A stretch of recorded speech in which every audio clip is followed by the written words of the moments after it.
The biting December cold in Chicago made people rush through the streets of our old neighborhood, but nothing compared to the cold that gripped my chest when I heard the words that would destroy 30 years of fatherhood in just a few seconds. Find somewhere else to live, Dad. You have nothing here anymore. Lily's voice echoed through the apartment. I had bought with decades of sweat, working as a welder in the steel mills of Gary. What? The words came from the mouth of the daughter I had raised alone since she was 5 years old after her mother left her for a younger man with more money. I stood in the living room at 69 years old holding a small worn leather suitcase, the same one I used when I traveled for work in the 80s.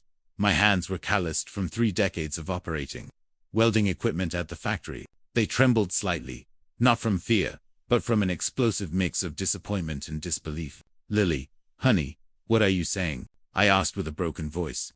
This house is ours. I bought it for us when you turned 15. Lily rolled her eyes with the contempt that only ungrateful children can show towards parents who sacrificed everything for them. At 39 years old, she was a law school graduate, thanks to my money, and married to a lawyer from a big firm downtown. Now she looked at me as if I were a nuisance that needed to be removed. Dad, you are losing it. This house has been in my name for 5 years. You transferred it yourself before the notary. Remember, you said it was so I would not have problems when you died. I remembered it was true. In 2019, when I discovered some nodules on my lung that later turned out to be benign, I was afraid of dying and leaving my daughter unprotected. I transferred everything to her name. The house, the car, even the small bank account I had at the time. But honey, that was to protect you. I never thought you would. That you would what? Dad, that I would take care of a grumpy old man forever. You do not contribute anything. You only spend money on medicines. You make noise watching TV at full volume because you refuse to use a hearing aid, and you still complain about my cooking. Tears began to form in my eyes. It was not just Lily's words, but the coldness with which she said them. It was as if the 30 years I woke up at 4:30 in the morning to make her breakfast before school had never existed. As if the sleepless nights when she had pneumonia at 8 years old were just my imagination. Lily, I worked all my life to give you everything. I never remarried so I would not divide my attention. I paid for your degree at State University, your graduation, your wedding at the fancy hotel downtown, and I thank you, Dad. But I have grown up. Chris and I want our privacy. We want to have children, and we cannot be taking care of elderly people at the same time. I noticed she did not say taking care of you or taking care of my dad. She said taking care of elderly people, as if I were just anyone from the street. From the master bedroom came the impatient voice of Chris. My son, babe, did you talk to him yet? The movers are arriving in an hour to bring our new furniture from the store. I'm almost done, Chris, Lily shouted back. Then she turned to me. Dad, you need to leave today. I already told you that you were leaving. The truck is coming for your old furniture tomorrow morning. My old furniture. I looked around. The solid wood bookshelf I built myself when Lily was a child. The dining table where we did homework together for years. The armchair where we watched cartoons every Sunday. Dad, those things are very outdated. They do not match our new minimalist decoration. They might serve you wherever you go to live. The phrase, wherever you go to live, pierced me like a knife. I had nowhere to go. All my friends from the steel mill had already died, or moved to Florida. My only relatives were some distant cousins in Ohio I had not seen in decades. Lily, I have nowhere to go. Dad, that is not my problem. You had 68 years to plan. I cannot carry your responsibilities forever. How many times can a man feel his heart break before it stops beating completely? I discovered that the number was much higher than I imagined. Each word from my daughter was one more fragment. I remembered when she was 7 and told me she wanted to marry me when she grew up because I was the best dad in the world. Snorts greater than I remembered the times. She ran to my arms when I came home from work, sticky with glue from school, shouting, Daddy, with eyes shining with pure joy. Where had that little girl gone? It is okay, honey, I said, feeling something harden in my chest. A door, closing forever. I'm leaving. Perfect. Leave the keys on the table by the entrance. I went up to the room that had been mine for 15 years, and took only the essentials, some clothes, documents, a photo of Lily as a little girl at her communion, the only one she had not taken down from the walls when she redecorated everything in modern style. In the back of the dresser drawer, my fingers found something I had not touched in years. An old bank card, blue and faded with peeling edges. It was from the community bank from the time they still used those thick magnetic cards. I did not even remember what account that was. It must have been from the time I worked at a different company in the 90s. It probably had a few forgotten dollars, if it even still worked. I put the card in my shirt pocket, more out of nostalgia than hope. I went down the stairs with the suitcase in my hand. Lily was in the kitchen with her back turned, talking on the phone with someone about furniture and minimalist decoration. She did not even turn around to say goodbye. I left the keys on the table by the entrance, as a final act of obedience to a daughter who did not deserve my submission. I opened the door of the house where I had been happy for so long, and stepped onto the sidewalk. The December cold chilled my bones, but I felt cold from the inside. From the place where a father's love used to exist, that now seemed to have been just my foolishness. I walked to the bus stop holding the suitcase that contained everything that remained of a lifetime of work and dedication. Some people passed by me without looking. To the world, I was just another old man on the street. To myself, for the first time in 68 years, I did not know who I was. And you who are listening to me, have you ever gone through something like this?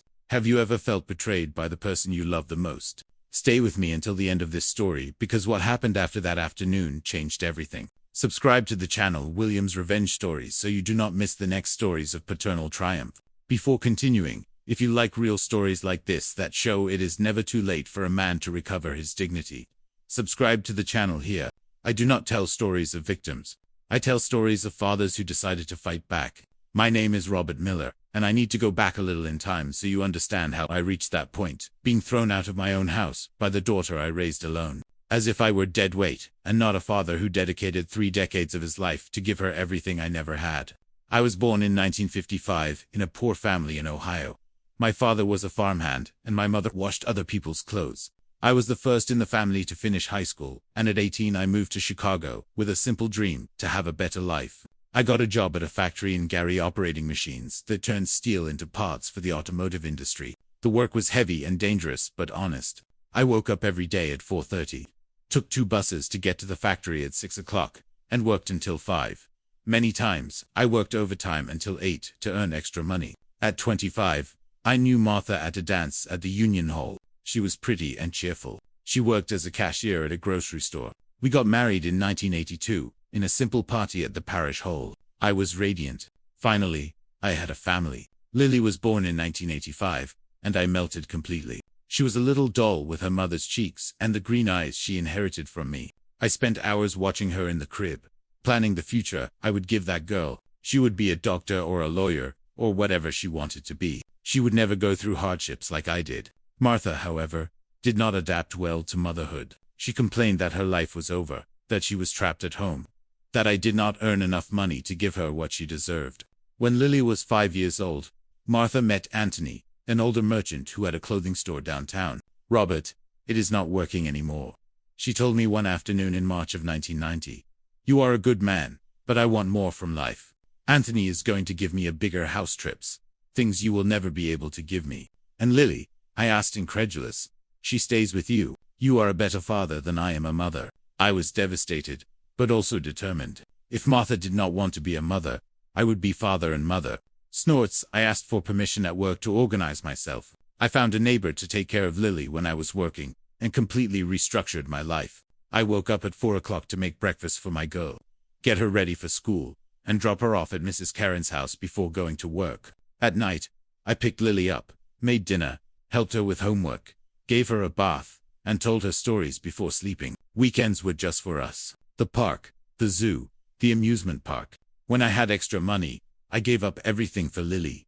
I never had a serious girlfriend again. I rejected marriage proposals from good women because I was afraid a stepmother might mistreat my girl. I worked double shifts to pay for private school English classes, swimming, ballet, everything she wanted.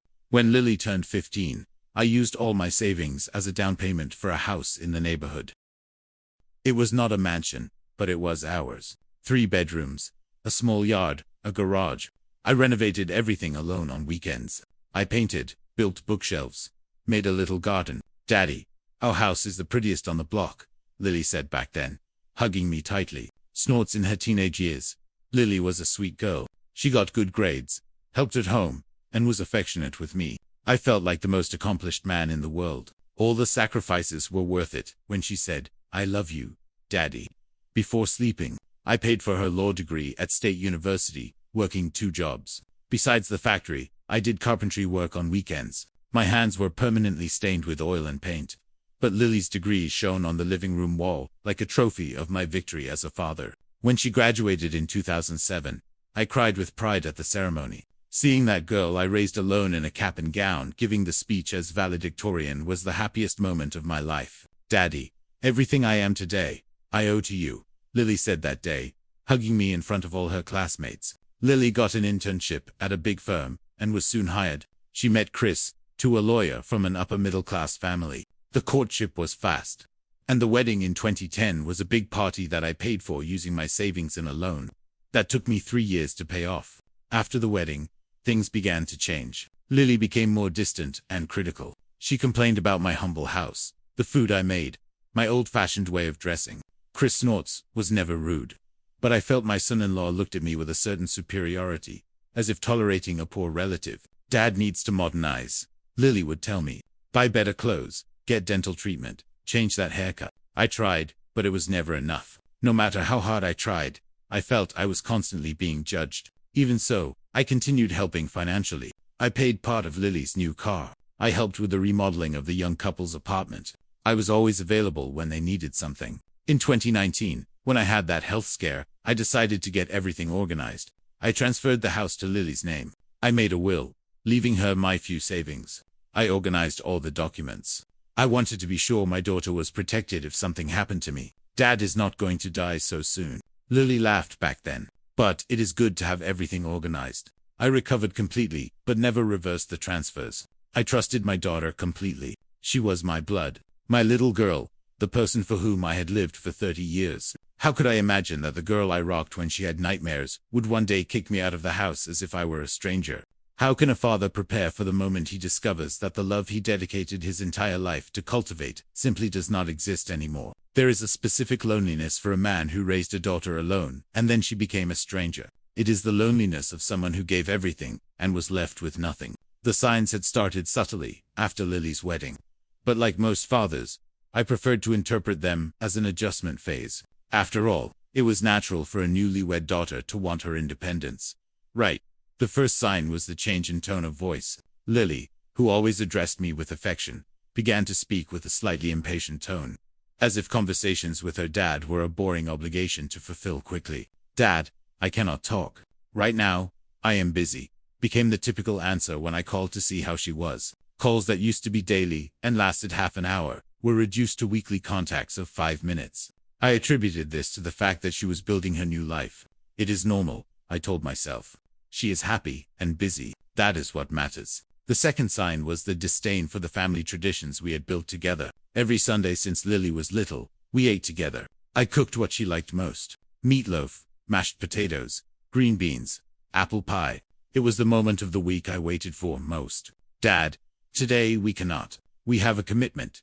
At Chris's family's house began to be the recurring excuse. One Sunday became two. Two became a month. A month became occasional. Traditions that took decades to build unraveled in a matter of months. When I tried to express how much I missed them, Lily rolled her eyes. Dad, do not be dramatic. I have my life now. You should also look for something to do. The third sign was shame. I began to realize that Lily felt embarrassed by me when we were in public. At a birthday party for a colleague of hers, I noticed how she dodged when someone asked about family. My dad is retired, she said, omitting that I had worked 35 years as a welder to pay for her studies. Retired sounded better than welder, less spook. I pretended I did not notice, but it hurt. It hurt because I was proud of the work I'd done. I was proud of the machines I operated, of the parts one helped manufacture, of the honest sweat that paid for every expense of Lily's. But for her, apparently, it was a reason for shame. The fourth sign was financial exploitation disguised as family help. Although she was already married and established professionally, Lily kept asking me for money. At first, it was specific things. Dad, can you lend me $1,000? Chris is waiting for a payment that got delayed. I always gave. I never asked when she was going to pay me back because I understood that children do not pay back loans to their dad. Children receive help. But the requests increased in frequency and amount. Dad, I need $5,000 to furnish the new office. Dad, can you help me with $3,000? The car needed expensive maintenance. Dad, $8,000 for a work trip that is going to yield a lot in the future. I took from my small savings, moved money from my pension, sometimes even borrowed to help my daughter. I never questioned. A father who loves does not charge his child. I thought, what I did not know is that there was no late payment, no urgent furniture, no work trip. Chris and Lily had simply gotten used to using Dad as a financial reserve whenever they wanted something extra. A more expensive restaurant, a weekend at the lake, designer clothes. It is my dad's money, he has the obligation to help. Lily told Chris he has nothing else in life besides me. The fifth sign was the explicit lack of respect for my opinions and feelings. I had become a kind of decorative figure in my daughter's life. I was there. I was tolerated. But my words had no weight. When I tried to give advice based on my life experience, Lily sighed heavily. Dad, the world changed. You do not understand how things work now. When I expressed that I missed spending more time together, she responded with irritation. Dad, I cannot be your only source of entertainment. Find a hobby, do some activity. When I commented that I missed the conversations we had before, she was direct. We do not have so many things in common anymore. Dad, it is natural. I swallowed every slight, every indifference, every moment I felt like a nuisance. I justified it all because it was my paternal love, speaking louder than myself. She is stressed with work. She is adapting to marriage. It will get better. There are pains a man swallows for years, until one day the throat simply cannot take it anymore. The sixth sign was emotional manipulation. Whenever I showed any questioning about Lily's behavior, she used the same strategy. Play the victim and turn the game around. Dad, I work too much. I am always tired, and I still have to put up with you demanding attention. It is not fair. Dad, you're being selfish. I have the right to have my own life. Dad, if you keep this up, I'm going to move away permanently. Is that what you want? I always backed down. I apologized for feelings that were legitimate, for emotional needs that were normal. I accepted the blame for things that were not my fault. The seventh sign was systematic exclusion. Lily stopped inviting me to important events in her life. The promotion at the firm was celebrated at a party I was not invited to. Her wedding anniversary was celebrated on a trip I was not informed about. Chris's professional achievements were a reason for dinner with Chris's family. It was something small. Dad, I did not want to bother you, was always the justification. I began to realize I was becoming increasingly peripheral in the life of the person who was the center of my life. But I still could not name what was happening. I still believed it was a phase of misunderstanding, something that would be resolved with patience and understanding. The eighth and final sign was complete dehumanization. Lily stopped treating me like a dad and started treating me like a problem to manage. My emotional needs became excessive neediness. My desire to participate in her life became invasion of privacy. My paternal love became sickly attachment. Dad, you need to understand that our relationship cannot be like when I was a child. Now, I am an adult. I tried to adapt to this new dynamic, but it was impossible. How does a dad stop being a dad? How does someone who loved unconditionally for 30 years learn to love with conditions? The house that used to be the home for both of us became Lily's territory, where I was only tolerated. Meals together disappeared. Conversations were reduced to practical matters. Physical affection, like hugs and kisses on the forehead, went extinct. I was becoming a stranger in my own house, an unwanted guest in my own daughter's life. And even so, I could not accept that all was lost. I kept hoping the affectionate Lily from before would return. I kept believing the paternal love I cultivated for decades could not simply have died. How could I imagine that the signs were not just a difficult phase, but the conscious preparation for the moment, in 2024, that she would finally get rid of me completely?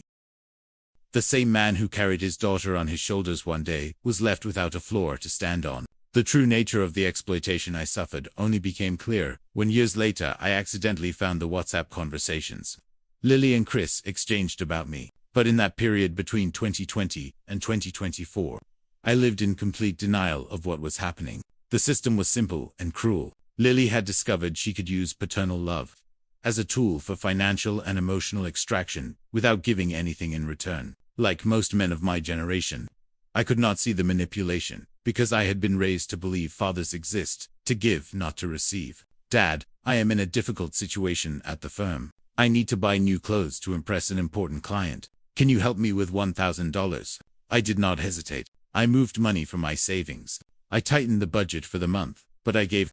Lily took the money and spent it on a weekend trip with Chris. When I asked about the client, she changed the subject. Dad, Chris's car broke down and he needs to work. Can you lend us $2,000 for the repair? I took out a loan at the bank, paying high interest to help. Chris's car was not broken. They wanted money to furnish the new apartment they had rented without telling me. Dad, We are thinking about having a child, and we want to buy a bigger apartment. Can you help us with a down payment? It is an investment for your future grandchild. I was so moved by the prospect of being a grandfather that I liquidated my retirement fund and gave them $50,000 for the future grandchild. Lily and Chris used the money for a month-long trip to Europe. There were never real plans to have children. The pattern repeated monthly. There was always an emergency and investment. An opportunity that justified me opening my wallet. And I always opened it because I believed I was investing in my daughter's future. That I was being the father I promised to be when Martha abandoned us. What I did not understand was that every yes I gave strengthened Lily's perception that I existed to serve her. Every sacrifice I made was interpreted by her not as love, but as obligation. In her head, I owed her all that for having complicated her life with my presence. My dad has to help, Lily told her friends. He never remarried. He has no other expenses. His money is for me. Chris, initially uncomfortable with the exploitation, soon got used to it. Your dad has a good pension. He does not have big expenses anymore, and you guys have a special relationship. It is natural he wants to help. The exploitation was not just financial. Lily also used me as an emotional babysitter, dumping on me all the frustrations and problems she did not want to share with important people in her life. When she fought with Chris, she called me crying. Dad, I think my marriage is ending. I do not know what to do. I dropped everything to console her. I gave advice. I offered support. The next day, Lily was posting happy photos with Chris on Facebook. And I realized they had used me only as an ear for temporary venting. When she had problems at work, I became the unpaid consultant. Dad, I need your opinion on a strategy. I spent hours on the phone, helping to think of solutions. When Lily solved the problem using my ideas, she never mentioned my contribution to anyone. When she wanted validation for questionable decisions, I was cold. Dad, what do you think if I leave this job to open my own firm? I gave support. I encouraged. I even offered to help financially. When Lily decided not to leave the job, I discovered the consultation had been only so she felt backed in a decision she had already made. The specific difficulty for men of my generation is that we were raised in a time when dads could not show vulnerability. I swallowed all the humiliations, all the exploitations, all the indifference because real men endure quietly.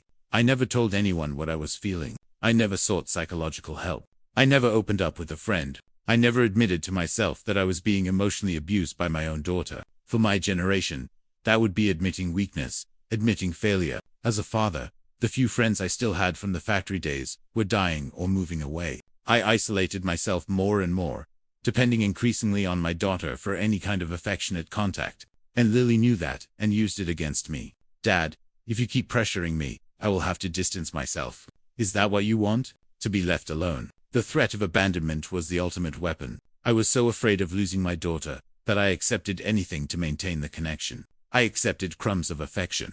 I accepted being treated like a human. I accepted being systematically disrespected. My body began to reflect the psychological abuse. I developed nervous gastritis from swallowing so much anger. I started having insomnia, waking up at 3 o'clock in the morning, thinking if I had done something to deserve the treatment I received. I developed a silent depression, that type of sadness older men carry without naming. My hair turned completely white in 2 years. My hands developed a slight tremor from anxiety. I started losing weight because I did not feel like cooking just for myself. Especially after Lily criticized my food as too greasy and unsophisticated. The worst of all was that I had internalized Lily's narrative. I started to believe I really was a burden, that I really was being too dramatic, that I really needed to give my daughter space. Maybe she is right, I thought in the sleepless nights. Maybe I am too possessive.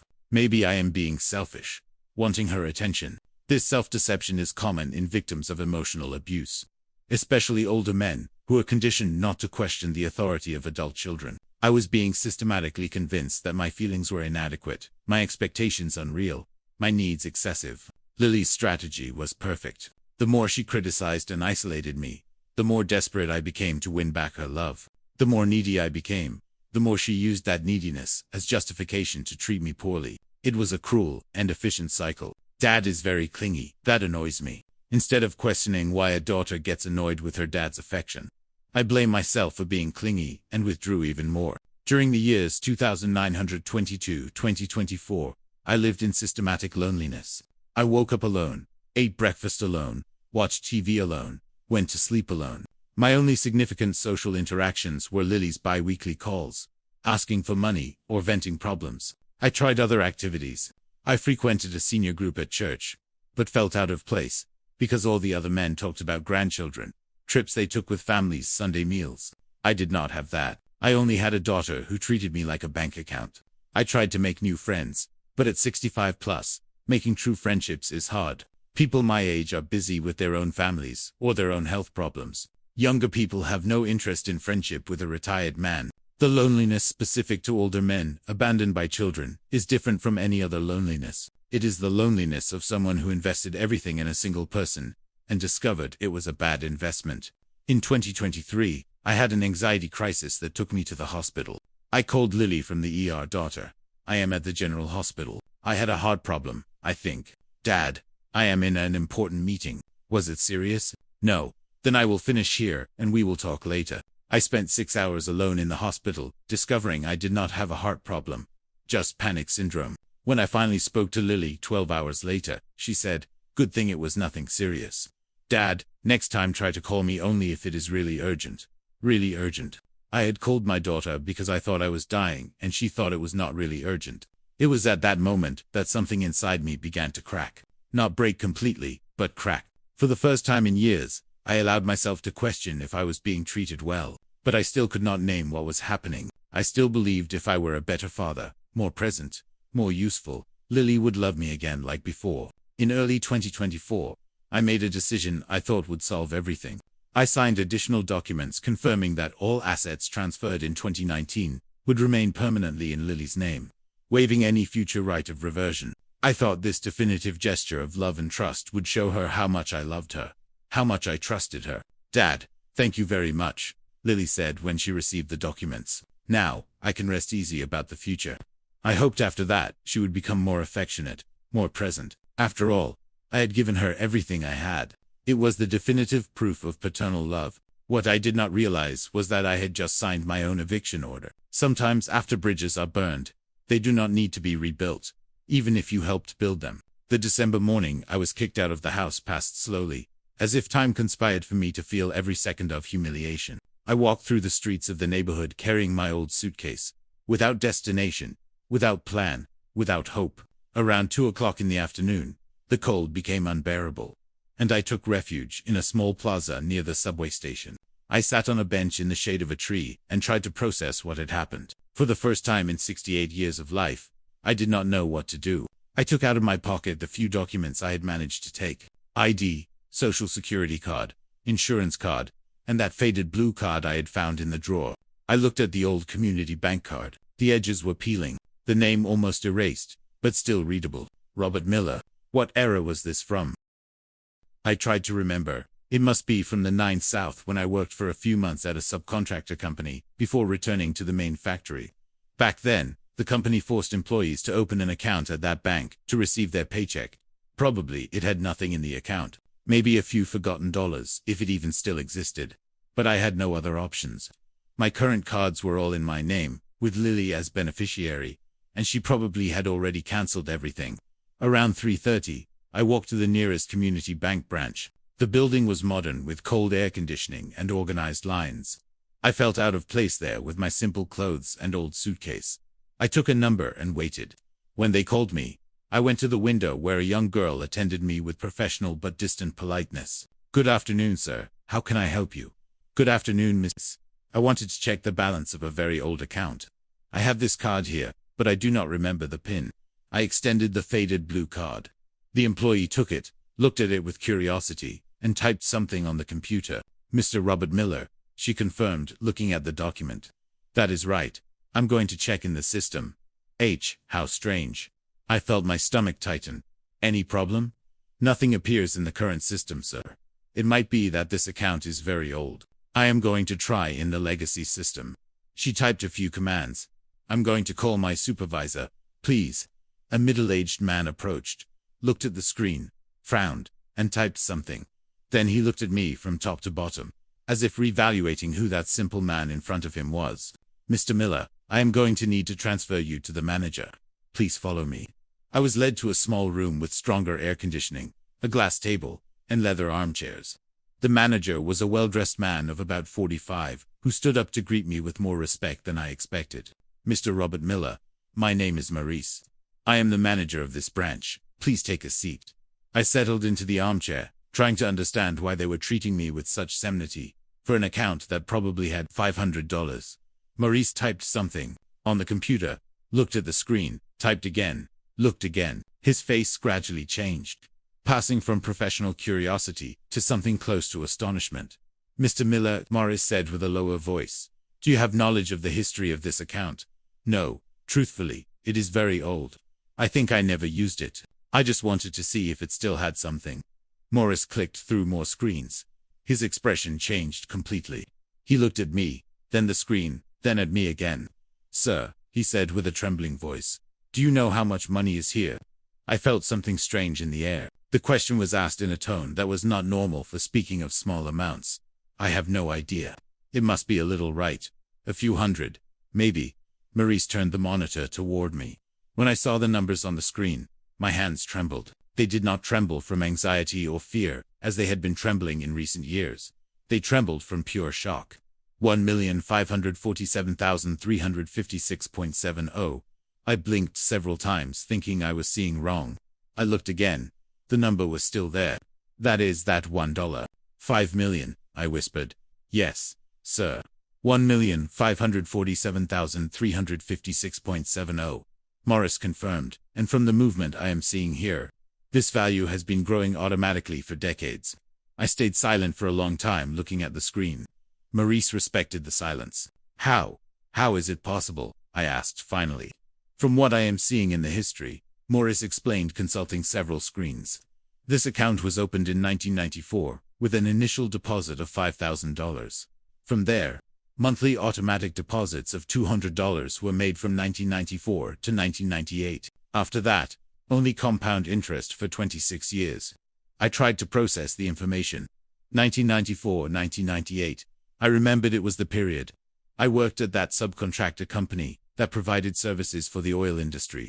They paid better than the steel mill, and I worked a lot of overtime. Back then, Lily was about 10 years old, and I wanted to save money for her future. I had completely forgotten," I murmured. "There were automatic deductions from my paycheck. I remember now. It was a kind of forced savings the company offered. And apparently," continued Maurice, "you never touched the account again.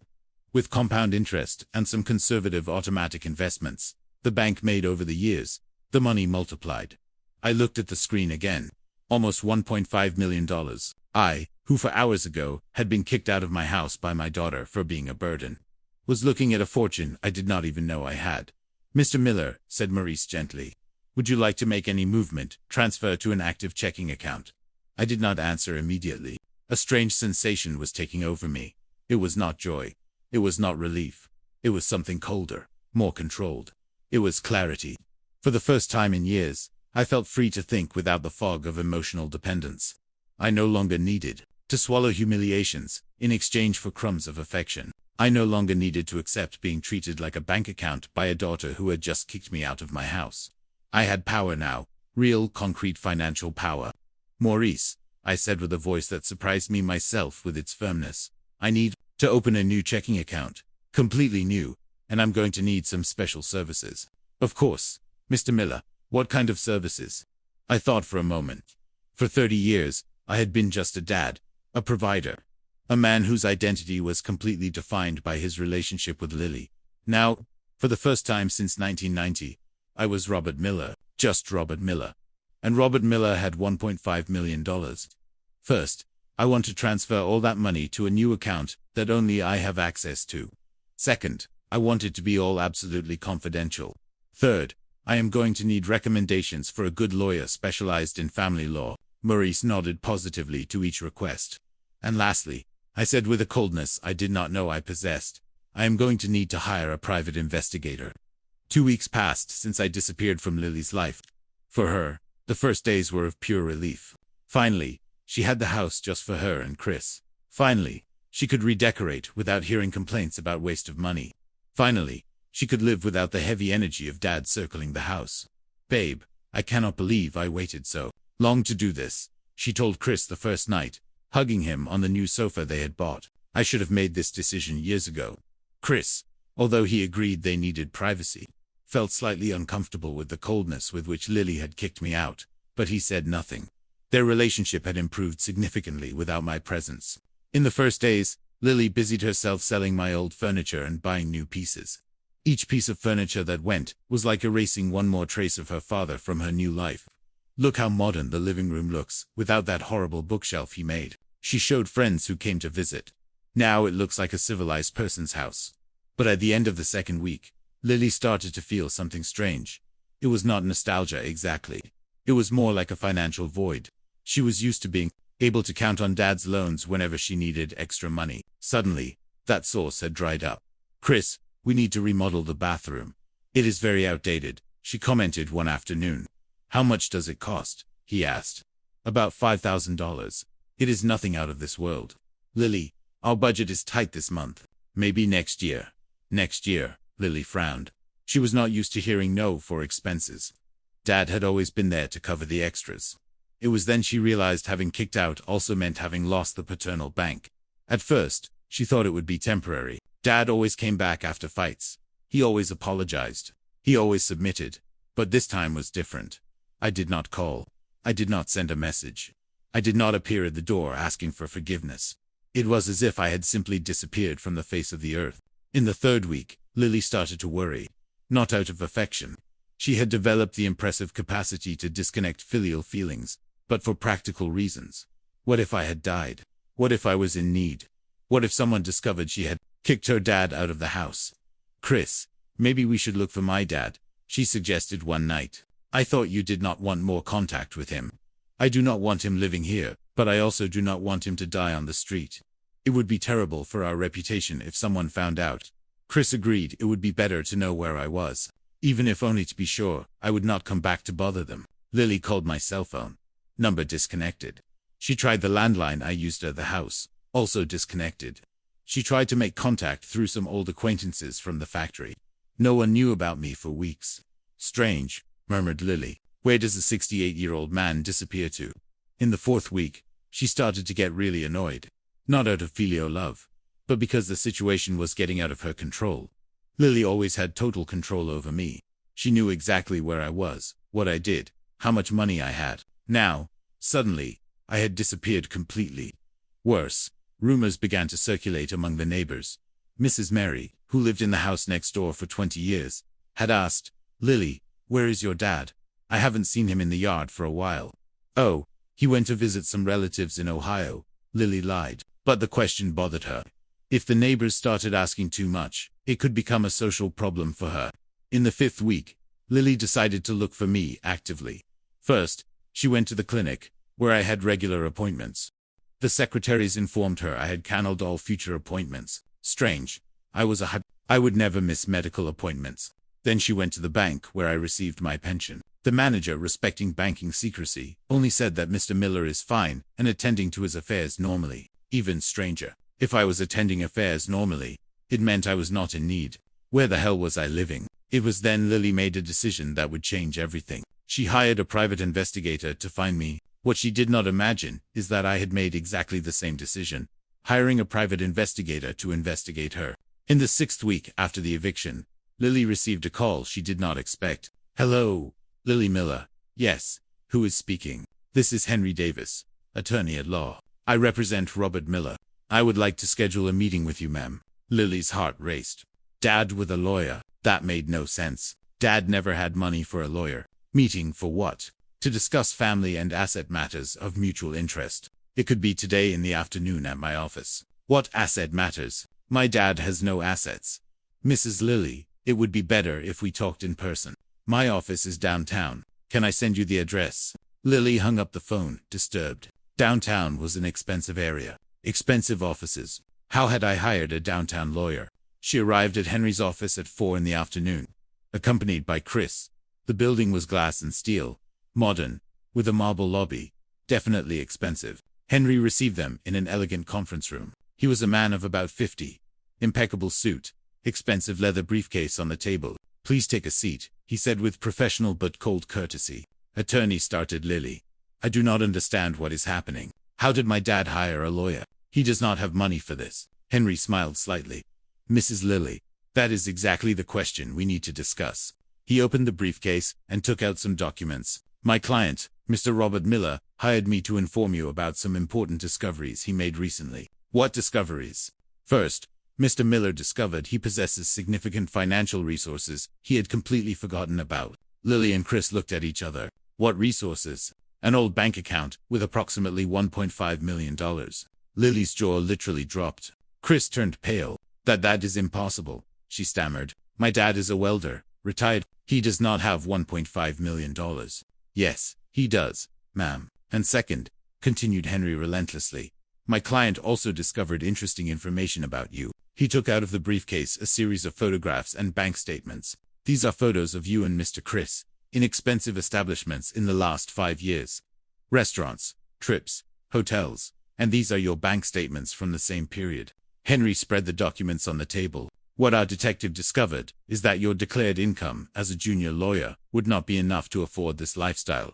Lily looked at the photos, horrified. There were photos of her and Chris in Paris, in Cancun, in very expensive restaurants in Chicago. Photos she herself had uploaded to Instagram, but now organized chronologically as evidence. Attorney, I do not understand where you want to go with this. I want to get to the fact that my client funded this lifestyle of yours for years without knowing his real financial situation. In other words, you extracted approximately $80,000 from my client over the last 5 years using false information about emergencies and needs. Chris tried to intervene. Attorney, that is normal among family, not when it is based on lies.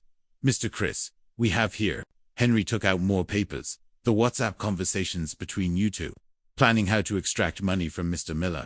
Lily turned white. How did you get our conversations? Mr. Miller had access to the backup of your WhatsApp. Since 4 years you shared the same cloud account to save money. He just did not know he could access it. Now he knows. Henry read some conversations. I'm going to invent that the car broke down and ask the old man for $2,000. Lily Miller. March 15th, 2023. Your dad is very naive. If he knows he has money saved, why doesn't he say, Chris Mendes, July 20th, 2023. Better this way. As long as he thinks he is broke, he keeps giving me everything I ask for. Lily Miller. July 20th, 2023. The silence in the room was deafening. Lily was going through all the stages of exposure. Denial, anger, bargaining. Okay, attorney. My dad discovered he has money, and discovered I lied sometimes. So, what does he want? Henry smiled coldly. My client wants 2 very simple things.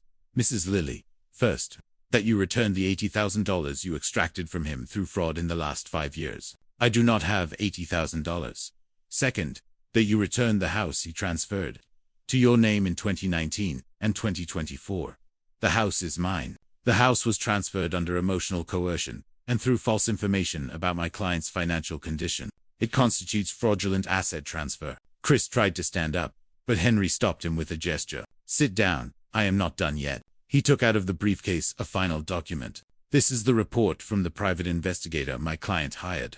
Besides the financial frauds, we discovered something interesting about Mr. Chris. Chris turned even paler. The gentleman has a girlfriend named Amanda, 28 years old, whom he meets on Tuesdays and Thursdays at a hotel downtown. They are even planning to move in together to an apartment in the Gold Coast. Lily turned to Chris with wide eyes. What, babe? I can explain. So, continued Henry relentlessly, summarizing Mrs. Lilly, you defrauded your own father for years. You kicked him out of the house based on a false narrative about his financial burden. And now you discover you are married to a man who for 2 years has had another parallel family funded, partially with the money you stole from your father. Lily was in complete shock. Everything her life was based on in the last years had crumbled in 30 minutes. What does my dad want from me? She whispered. Henry closed the briefcase. My client does not want anything from you anymore, Lily. He already had a daughter.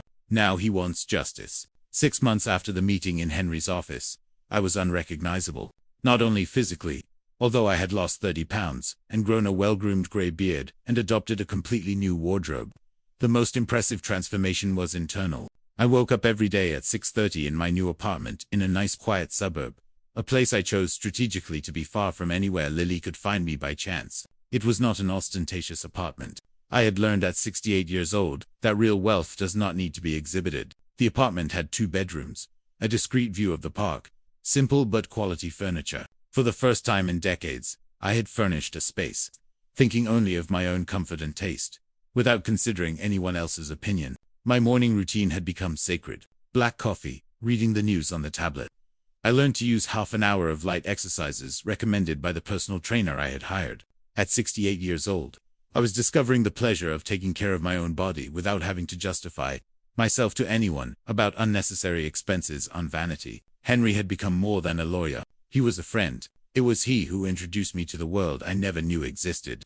The world of mature and successful men who had rebuilt their lives after family betrayals. "Robert, you need to meet the people at the club," Henry said. One afternoon, "They are men who went through similar situations. It will do you good to have a new social network." The club was an informal group that met on Thursdays at a discreet restaurant downtown. 10 men, between 50 and 75 years old, all with stories of restarting after traumatic divorces, ungrateful children, or family betrayals. I arrived at the first meeting, nervous, thinking I would have nothing in common with those men. I was wrong. "My son," said Frank, a former executive of 65, sued me, trying to anticipate the inheritance when he discovered I had a company. He alleged I was incapable of managing my own assets. "My daughter," said John, a retired doctor, "convinced me to transfer my clinic to her name to avoid taxes. Then she kicked me out of the very clinic I built in 30 years of work." I realized I was not alone. There were other men who had gone through similar betrayals, and not only survived but prospered. More importantly, there were men who understood the specific pain of being betrayed by one's own blood. "The difference," Robert John explained in a private conversation, "is that you discovered the betrayal while still having health and resources to do something about it. Many discover it too late." Months passed, and I developed a confidence I never had. For the first time in adulthood, I was not Lily's dad or Martha's ex-husband. I was Robert Miller, period. And Robert Miller was an interesting man.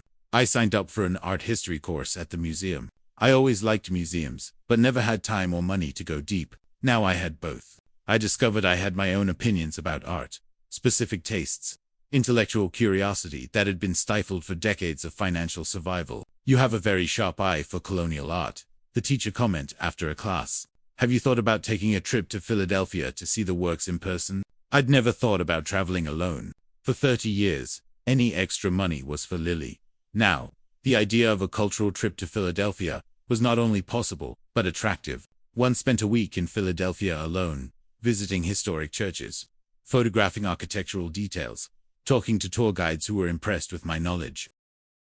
For the first time in decades, I had time and mental space to simply contemplate beauty without thinking about obligations or responsibilities to other people. On the trip, I met Helen, a retired teacher of 62, also passionate about history. We walked together through the cobblestone streets, comparing impressions on sculptures, debating historical periods. "You have a very interesting perspective on history," Helen said during coffee at a local cafe. "It is refreshing to talk to someone who really understands." I was surprised by the comment. It had been so long since someone valued my opinion on something. For years, Lily had treated any knowledge of mine as outdated or irrelevant. "Thank you, Helen. It is good to be able to talk about these things with someone who appreciates them." We exchanged numbers and kept in touch. It was not romance. Not yet. But it was a genuine friendship based on common interests and mutual respect. For me, that was an extraordinary novelty. Back in Chicago, I immersed myself in other personal projects I had postponed for decades. I started learning Italian, a language I always wanted to master.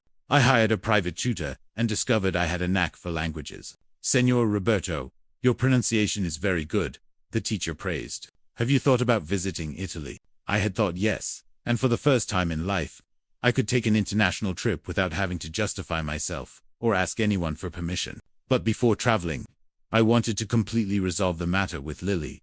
6 months after the meeting in the office, Henry called me for a conversation. "Robert, we have news about your case." "What news?" "Lily could not pay the $80,000 and is offering to return the house in exchange for forgiveness of the debt." I stayed silent for a long time. "Did she lose her job?" I asked finally. "She lost it. The firm discovered she used company resources for personal expenses, and the marriage with Chris ended after our investigation revealed the infidelity. She is living in a small rented apartment and surviving on sporadic jobs." I felt something strange. It was not joy for revenge, nor sadness for my daughter's situation. It was a sense of closure, of a cycle completed. "And what do you think I should do, Henry?" "Legally, You can demand both the house and the money. It is your right. And humanly, Henry smiled. Humanly, you need to decide what kind of man you want to be from now on. I thought for a few days. I talked to friends from the club, each one giving a different opinion. Frank thought I should tighten the screws, until she learned. John thought I should forgive to be able to continue in peace. In the end, I made a decision that surprised everyone. Henry, I am going to accept only the house back. The money can stay. Are you sure? I do not want anything else from Lily, nor do I owe her anything. We are even. Are you sure? I am sure. I want you to make an official document establishing that we have no further financial relationship or mutual obligation. As of today, I do not have a daughter, and she does not have a dad. Legally and practically, Henry drafted the document. Lily signed without questioning, relieved not to have to pay the $80,000. Sometimes, after bridges are burned, they do not need to be rebuilt, even if you helped build them. I sold the house in the old neighborhood. I could no longer see it as home. It was just a property full of painful memories. With the money from the sale and my $1.5 million, I had complete financial freedom to rebuild my life as I wanted. I bought a smaller house in a nice community for mature people. My neighbors were other men and women between 60 and 80 who had chosen to live independently, but with a small support community. When a father is betrayed by his own blood, the scar crosses generations. But sometimes, the scar becomes strength. I did not become bitter. That was my greatest victory. I could have become a resentful man, talking obsessively about Lily's ingratitude to anyone who wanted to listen. Instead, I chose to use the experience as fuel for a better life. I created a small assistance fund for older men betrayed by family members. It was not ostentatious charity, but discreet help through Henry. Two men who went through similar situations and had no resources. There are many dads being exploited by their own children. I told Helen, with whom I now had a serious and healthy relationship, if I can help some discover their value, my experience was not useless. Helen admired that capacity. I had to transform pain into purpose. We had become true partners. Two mature people who chose each other without neediness or dependencies, just for the mutual pleasure of being together. You became an impressive man, Robert, Helen said one afternoon when we visited a modern art exhibition. It must have been difficult to rebuild everything at 68. You know what I discovered, Helen? I replied. I did not rebuild anything. I built myself for the first time, because before I was just dad, just provider, just function. Now I am Robert. And Robert is an interesting man. It was true. At 69 years old, Robert Miller had become a version of himself that had never had the opportunity to exist. He was cultured. He had traveled to Italy and spoke decent Italian. He had his own opinions on art, politics, literature. He had true friends who respected him for who he was, not for what he could give. He had a partner who chose to be with him because she liked his company, not because she needed his resources. He had a routine that met his own interests, hobbies that fulfilled him, personal projects that gave him meaning. And for the first time in decades, I slept peacefully every night, knowing that the next day I would wake up to live my own life, not the life others expected me to live. 2 years after being kicked out of the house by my own daughter, I was sitting on the terrace of my house, drinking my morning coffee while reading a book about the Italian Renaissance. It was a September Saturday morning, with that pleasant autumn sun that Chicago sometimes offers. Helen was by my side reading a biography of Frida Kahlo. We had planned to visit an exhibition in the afternoon after lunch at an Italian restaurant we had discovered. It was a simple but full life. The phone rang. I looked at the screen. Unknown number. Hello, Dad. The voice on the other side was hesitant. Broken Lily. I stayed silent for a few seconds. Helen looked at me with a question in her eyes. How did you get my number? I asked with a neutral voice. Dad, I asked Attorney Henry. I need to talk to you. We have nothing left to talk about. Lily. The document is signed. We have no further relationship. Dad, please listen to me, just for a minute. I have cancer. I felt a tightness in my chest. Not of love. Paternal love had died definitely 2 years ago. It was basic human compassion. I'm sorry, I said sincerely, but that does not change our situation. Dad, I do not have anyone anymore. Chris married the other woman. His mom died last year, and I did not even know. I have no one to help me with the treatment. I thought of the Lily of 5 years ago, who kicked me out of the house, telling me I was dead weight. I thought of the $80,000 she stole from me over the years. I thought of the coldness with which she treated me when I ended up alone in the hospital. Lily, when I needed you, you told me it was not your problem. Now I apply the same logic. Dad, I was wrong. I recognize it. I was a horrible daughter, but I learned. I changed. You changed because you were left alone and without money. I said with a clarity that surprised me. If you had won the lottery, instead of losing everything, you never would have called me. Dad, that is not true. Yes, it is, Lily. And you know how I know, because for 2 years you made no contact to know if I was alive or dead. You only called me now that you need help. There was a long silence on the other side. Dad, I beg you, Lily, I'm going to give you the same advice you gave me 2 years ago. Find somewhere to get treated. You do not have a dad anymore. I hung up the phone. Helen took my hand. Was it difficult? No, I replied with self-surprise. 2 years ago, it would have been impossible. Today, it was just necessary. I went back to reading my book, but the call made me reflect on everything that had happened since that December afternoon. I was kicked out of the house. The great lesson I learned at 69 years old was simple but revolutionary. Paternal love cannot be unconditional when the child becomes an adult who chooses to be cruel. For 30 years, I had confused paternal love with paternal submission. I thought being a good dad meant accepting any treatment, forgiving anything, giving everything without expecting anything. I discovered that was not love. It was self-eraser. You know what impresses me most about your story, Robert? Helen had asked me a few months before. It is how you managed to separate the dad you were, who was a wonderful dad, from the man you needed to be to protect yourself from a toxic daughter. It was true. I did not regret having been a dedicated father. I did not regret having raised Lily alone, having paid for her studies, having given everything for her during those years. That period of my life had been genuine and necessary. But I also did not regret having set limits when I discovered that love was being exploited and despised. Parenthood is not a lifetime contract of submission. How many dads walk around there financing their own humiliation? How many men are accepting crumbs from those who received a banquet of opportunities? I had discovered there is a fundamental difference between being a good dad and being a foolish dad. A good dad raises, educates, protects, and prepares the child for life. A foolish dad keeps doing that when the child is already an adult and chooses to be cruel. The most important thing I learned, I told the men at the club when a new member arrived, telling a similar story, is that an ungrateful child is not a reflection of a bad dad. Sometimes an ungrateful child is just a child who chose to be ungrateful. For years I had carried the guilt, thinking if I were a better father, more present, more generous, Lily would treat me better. I discovered it had nothing to do with me. Lily had chosen to be a person who exploits those who love her. Period. And you know what else? I told Helen that morning after the call. She is going to find another person to exploit.